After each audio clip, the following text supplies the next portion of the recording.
C'est Le scandale idéal, roman de suspense psychologique, avec Jessie Hunt, tome 23, écrit par Blake Pierce, lu par Caroline. Prologue. Jessie avait froid.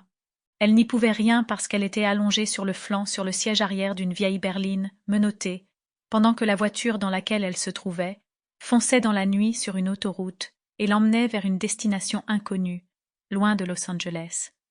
Seulement quelques heures auparavant, pendant le coucher de soleil, elle avait été sur le point d'épouser l'homme de ses rêves, son équipier, l'inspecteur Ryan Hernandez, dans un centre touristique de bord de mer en présence d'un petit groupe d'amis et de sa famille. Cependant, à ce moment-là, son ennemie mortelle de longue date, Andrea Andy Robinson, s'était introduite dans la suite nuptiale, l'avait droguée, puis l'avait enlevée en sortant furtivement par une sortie de secours, avant que qui que ce soit n'ait repéré sa disparition.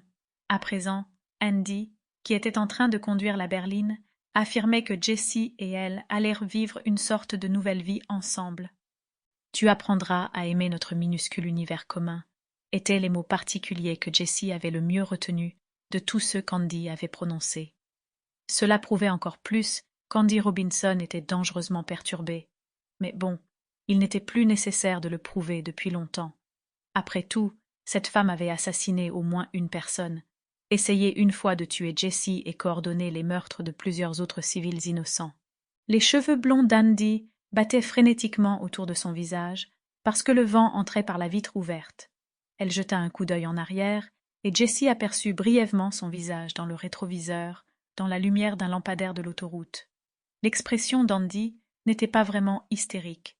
Si quelqu'un d'autre la regardait en passant, il ne remarquerait pas forcément qu'il y avait un problème. Jessie Hunt, elle, n'était pas dupe.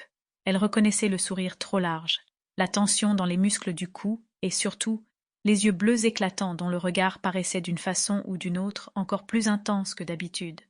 Andy Robinson savait très bien cacher la maladie qui rôdait juste sous la surface, mais les imperfections de son masque de normalité semblaient être plus visibles maintenant. À la vitesse à laquelle sa santé mentale se détériorait, même les gens qui n'étaient pas profileurs criminels professionnels allaient bientôt pouvoir remarquer qu'ils étaient en présence d'une personne dangereuse. « Ne t'inquiète pas, » dit Andy. « Nous allons bientôt nous arrêter. Je sais que tu dois commencer à avoir froid là derrière. Je ne peux pas encore t'enlever tes menottes, mais j'ai une couverture dans le coffre. Je t'enroulerai dedans et ça te réchauffera. Ou tu pourrais fermer les vitres, se dit Jessie. Elle aurait aimé le dire à voix haute, mais elle savait que cela n'aurait rien à... Sample complete. Ready to continue?